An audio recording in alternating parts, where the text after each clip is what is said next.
என்னை முழுதாக காத்த இறைவா, முழுதாக காத்த இறைவா.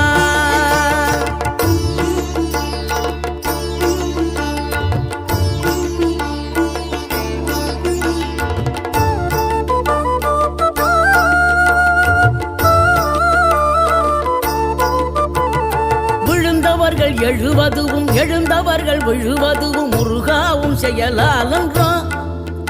இங்கு அழுதவர்கள் சிரிப்பதுவும் சிரிப்பவர்கள் அழுவதுவும் குமராவும் தயவா.